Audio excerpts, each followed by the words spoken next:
रामायण की जब भी बात होती है तो एक तस्वीर है जो हम सबके मन में आती है।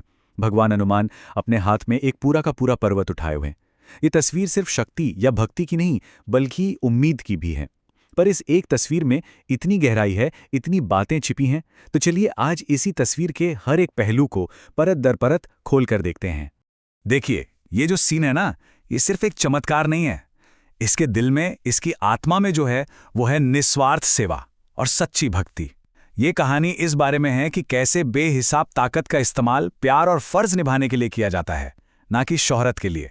तो सवाल ये उठता है कि आखिर कोई एक तस्वीर, कहानी का कोई एक पल इतना यादगार, इतना आइकॉनिक कैसे बन जाता है?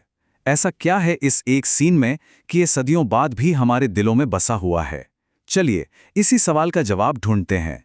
किसी भी बड़ी घटना को समझने के लिए पहले उसके बैकग्राउंड, उसके माहौल को समझना ज़रूरी होता है ना? तो चलिए सबसे पहले ज़रा जूम आउट करते हैं और उस पूरे नज़ारे को देखते हैं, उस कॉस्मिक स्टेज को जहां ये सब हो रहा है। जरा इस तस्वीर को देखिए, आसमान को देखिए। ये कोई आम रात नहीं है। कितना ड्रामेटिक स्काई है। तारे टिमटिमा रहे हैं, बादल ऐसे घूम रहे हैं, और वो जो चांद की रोशनी है ना, बिल्कुल इथीरियल, एक सिनेमैटिक फील दे रही है।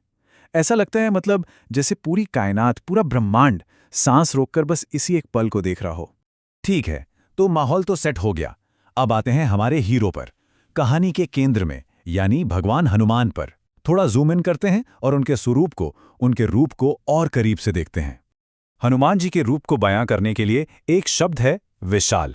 और ये शब्द बिल्कुल परफेक्ट है। उनका जो आकार है वो इतना भव्य है कि वो पूरे फ्रेम में छाए हुए हैं। पर ये सिर्फ फिजिकल साइज की बात नहीं है, नहीं, ये विशालता उनकी शक्ति की है, उनकी हिम्मत की है, उनके इरादे की है। और अगर थोड़ा और ध्यान से देखें ना, तो हर एक डिटेल, हर छोटी से छोटी चीज एक कहानी कहती है।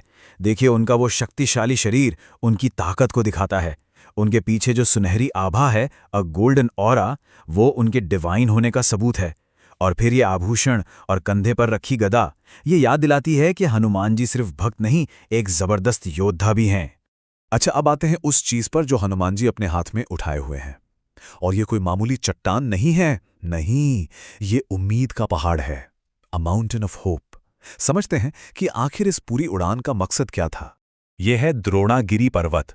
और देखिए, इसमें से वो जो हरी हरी रोशनी निकल रही है ना, वो कोई नॉर्मल लाइट नहीं है, वो है संजीवनी बूटी की चमक और दूसरी जादुई जड़ी बूटियों का प्रकाश। यही रोशनी इस पहाड़ को असल में उम्मीद की एक जलती हुई मशाल बना देती है।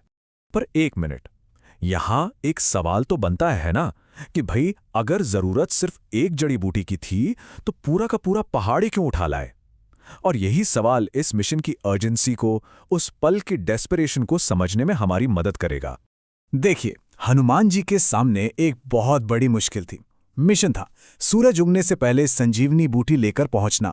प्रॉब्लम क्या थी कि रात के अंधेरे में इतनी सारी चमकती हुई बूटियों के बीच सही वाली संजीवनी को पहचानना नामुमकिन था। और समय तो हाथ से निकला जा रहा था। तो उन्होंने एक ऐसा फैसला लिया जो कोई सोच भी नहीं सकता। उन्होंने सोचा, ठीक है, अगर एक को नहीं पहचान सकता तो मैं पूरे पहाड़ को ही ले चलूंगा। तो अभी तक तो हम आसमान में थे, इस डिवाइन सीन को देख रहे थे।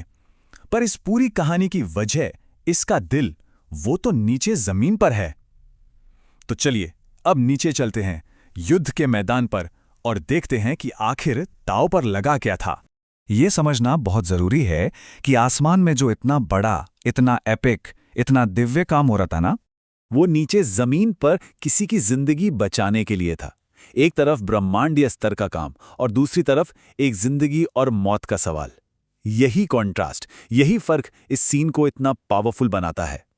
और नीचे युद्ध के मैदान में भगवान राम के छोटे भाई लक्ष्मण मूर्छित पड़े हैं। उनकी जिंदगी सचमुच एक धागे से लटकी है। तो हनुमान जी की ये जो पूरी मेहनत है, ये जो एपिक फ्लाइट है, वो किसी अपने को बचाने की एक बेताब कोशिश है। और यहीं पर ताकत और भक्ति एक हो जाते हैं। तो ठीक है, हमने आसमान देखा, हनुमान जी का विशाल रूप देखा, उम्मीदों से चमकता पहाड़ देखा, और नीचे जमीन पर जो संकट था उसे भी समझा। अब इन सब टुकड़ों को जोड़ते हैं और ये समझने की कोशिश करते हैं कि ये तस्वीर असल में हमें सिखाती क्या है, इसका असली मतलब क्या है। सबसे पहली और सबसे बड़ी बात, ये तस्वीर है प्रेम की सेवा में शक्ति। हनुमान जी की जो जबरदस्त ताकत है, वो दिखावे के लिए या अपने लिए नहीं है, नहीं, वो पूरी तरह से प्रेम के लिए है, अपने कर्तव्य के लिए है, सेवा के लिए है। ये हमें सिखाती है कि असली ताकत वो नहीं जो हम अपने लिए इस्तेमाल करते हैं, बल्कि वो है जो दूसरों के काम आए। और दूसरी बात, ये तस्वीर इस कहावत को सच कर देती है कि उम्मीद पर दुनिया कायम है, बल्कि ये तो सचमुच पहाड़ों को हिला देने वाली उम्मीद है, लिटरली। ये हमें दिखाती है कि जब इरादा पक्का हो और दिल में उम्मीद हो तो कोई भी मुश्किल, कोई भी पहाड़ बहुत बड़ा नहीं होता। ये एक टाइमलेस सिंबल है। तो आखिर में ये सवाल छोड़ जाते हैं कि आज के ज़माने में निस्वार्थ शक्ति का ये पुराना प्रतीक हमारे लिए क्या मायने रखता है। जब हमारी ज़िंदगी में हमारे सामने कोई पहाड़ जैसी चुनौती आती है, तब ये तस्वीर हमें उम्मीद, सेवा और हिम्मत के बारे में क्या याद दिला सकती है? सोचने वाली बात है।